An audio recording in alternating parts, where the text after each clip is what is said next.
What's up guys, my name is Adapt and welcome back to another video on the channel. So guys, in today's video, I am bringing you guys the best formation, the best lineup, the best custom tactics, the best player instructions and everything for Bayern Munich. Now, I was contemplating a whole lot of different formations, but the one which I eventually went with was the 4-2-3-1. I believe this is the wide variation because of the wingers such as Ribery and Robin. I'm spoiled for choice when it comes to wingers in this Bayern team. There's some absolutely great players to pick from. So I eventually went for the 4-2-3-1 wide. I was going for the 4-4-2 flat and the 4-1-2-1-2 wide. But the 4-2-3-1, I just saw it. I was like, let me look out of curiosity to see what Bayern use in real life. And they are using the 4-2-3-1 wide, I think, from the last I heard of. When I say in real life, I mean a video, like, I was just watching it, and they said, like, back when they had Dante and Boateng playing for them at the back, they were playing a 4-2-3-1, and I was like, does this formation really fit the squad? And it actually did. So let's get into the best team. So in goal we have Neuer, not a lot of competition for him. Previously, I think he was the highest rated keeper, goalkeeper in the game. Obviously, he's been overtaken by De Gea now, so that's unfortunate, but still, even though he's been overtaken and isn't the highest rated keeper anymore, he still is a great keeper, you know, if we go to his traits as well.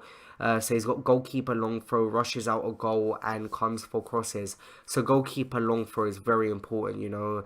That can actually start a counter attack for you if you have that long throw. So I can't stress how important that is, especially in Ultimate Team. In the right back position, we have Kimmich.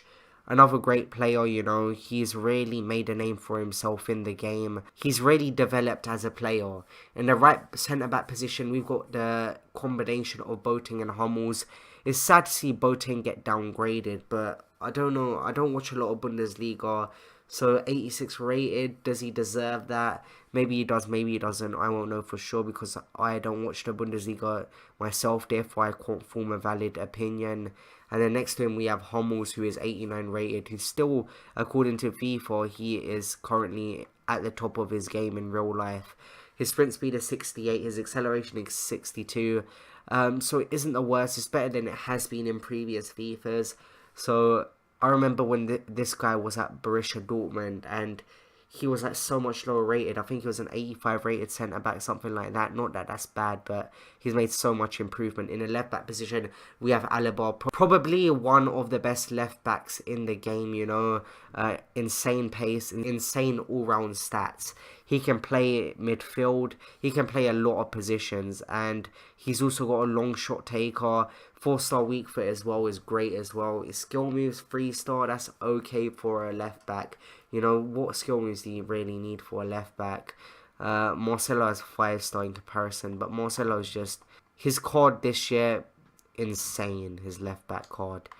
Now, in the right mid position, we have Robin. Now, Robin, he's lost quite a bit of pace, hasn't he? It's a 76 sprint speed, 83 acceleration. That's just age getting to him.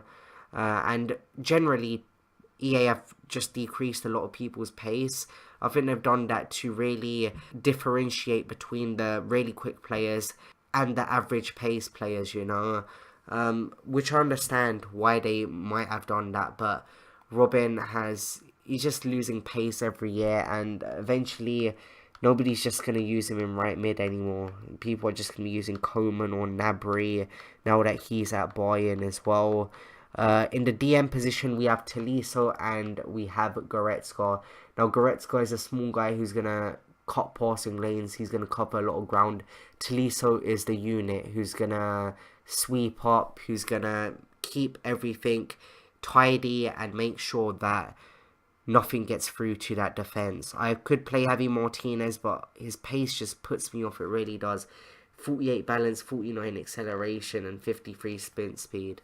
That just puts me off. It doesn't matter if he's in a two-man midfield, you know. I'd rather have Tolisso in the DM role than Martinez in this team. I don't know, I just find him more reliable. I think of him as a more reliable player. It might come back to the stigma I have with stamina, with acceleration and sprint speed. But that's just how I am as a player, and that's how I look at things. That's what I think is the most effective in this game. Now we have Goretzka, who I've already talked about, another great player. He's going to absolutely change the game for Bayern Munich in the midfield position.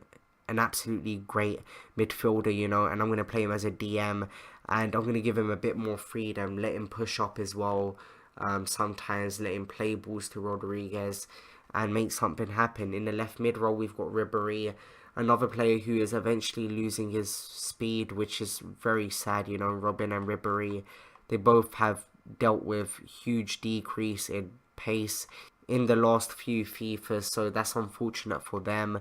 But I think it's just a matter of time before everyone starts choosing Coman in the left mid role. Look at that, 93 sprint speed, 95 acceleration. I'm not even sure if I'd use Ribéry ahead of Coman. I'd probably use Coman ahead of Ribéry, even though Ribéry's got +2 ratings on him. I just value pace so much in a winger. It's absolutely essential for me. In the cam role, we have James Rodriguez, a great player, 85 reactions, great, especially in the cam role. I'm looking at all of these green stats, you know, 4 is long shots, 4 is passing and everything. He's just a great all-round cam. He gets the job done. 4-star skill moves as well. His weak foot isn't the greatest, but we can deal with that. And in the striker role, we have Robert Lewandowski on his own up top. So it's a one striker formation, but I think Lewandowski has it handled. Now getting into the custom tactics. For defense, I have constant pressure. I've been looking at videos and I've been trying to analyze how Bayern Munich play in real life. And what I've seen is they do apply a lot of pressure, you know. They've got the pace, I believe. They've got the capability. They've got extremely hard-working players. It's not like they've got lazy players with lazy work rates, with low work rates. Everyone's willing to put a shift in, no matter if you're Robin or Ribéry and have lost quite a bit of pace. But, you know, I think this team is capable of playing on constant pressure. I've got Goretzka, who's going to cover a lot of ground, who's extremely quick in game. I've got Tolisso, who is hard-working as well. I've got a solid defence. I've got a bit of speed and I've got a bit of work rate in my team. Now for width, I don't want everyone too far away from each other, you know. I want it to be more compact, because if you really look at Bayern Munich, they're extremely strong defensively, you know. How many goals do they really concede? They've got a better defense than attack, some would argue. Their DMs as well are absolutely amazing. Now getting into the depth, I kind of left it as it was, you know. I didn't try and tamper with that too much. We've got 4-back formation. I don't need to do anything crazy with the defender line, so I just left it at that. Now getting into the offense, I've got it on balanced. I don't want my team to play too aggressive. I don't want everyone to get too carried away. Next thing you know, everyone's dragged out of position and I'm picking the ball out the back of my net.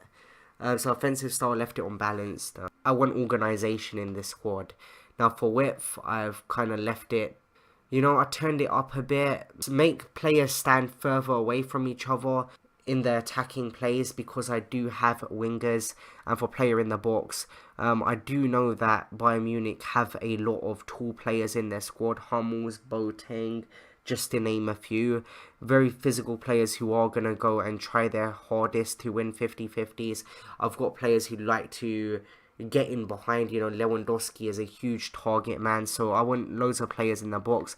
And for corners, I have kind of the same idea of there's a lot of height in this squad, and I'm going to utilize that in these custom tactics. Free kicks, don't really touch them. I do a different free kick tactic anyway. They're of no use to me.